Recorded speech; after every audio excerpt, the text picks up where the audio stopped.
In this video, we'll guide you through navigating the interface, understanding key budget components, and utilizing essential features for effective financial planning. Let's begin by accessing the Budget section. From the main menu, navigate to Budget and select Create or Edit. This will take you to the Budget Editing interface. The system will prompt you to select a business unit.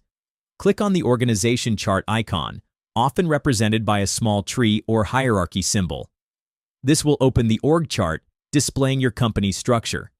Select the specific business unit you want to work with. For this demonstration, we'll select a sample unit. Once you've selected your business unit, you'll see the budget overview. Here's a breakdown of the key metrics. Number of budget rows, with amounts. This indicates the number of rows in your budget that contain actual monetary values for the selected fiscal year. Empty rows are not included in this count. As you can see here, the current year is 2025, and you can typically select a different year if needed. Total amount budgeted. This is the total sum of all budgeted amounts for this business unit. Total amount of actuals. This reflects the total expenses or actual spending for this business unit in the current fiscal year. Open Master Budget Worksheet. This option allows you to open the master budget. Export to Excel. You can export this budget data to an Excel file for further analysis or reporting. Proposed budget amount. This shows the total amount of any proposed budget. Currently, there's no proposed budget, but we'll cover this later. At the bottom of the page, you'll find a section for non-budgeted requests. Any financial requests that fall outside the approved budget will appear here. We'll demonstrate how these requests are created and managed in a separate tutorial.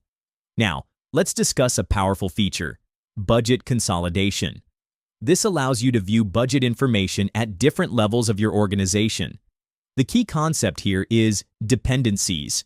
The dependencies option will consider your organizational hierarchy. If you select a parent unit, like Group 2, and check Include Dependencies, the system will aggregate the budget data from Group 2 and all its child units, such as Distribution A. The hierarchical consolidation option extends to higher levels. Selecting Global Corporation with Include Dependencies will consolidate the entire company's budget. We encourage you to explore this feature in your production environment to see how it works with your specific organizational structure. Another important aspect is currency consolidation. Your organization may have business units operating in different countries and currencies. The system allows you to consolidate all budget figures into a single currency, such as US dollars. For example, if you consolidate into US dollars, the system will convert all other currencies, for example, Canadian dollars, Mexican pesos, into their USD equivalents, giving you a unified financial view. We'll cover how to manage exchange rates in a later video.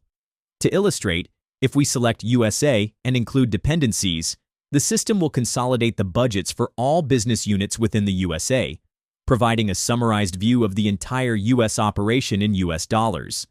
This concludes our overview of the budget management system. You should now have a better understanding of how to navigate the interface, interpret key metrics, and use the consolidation features. In the next video,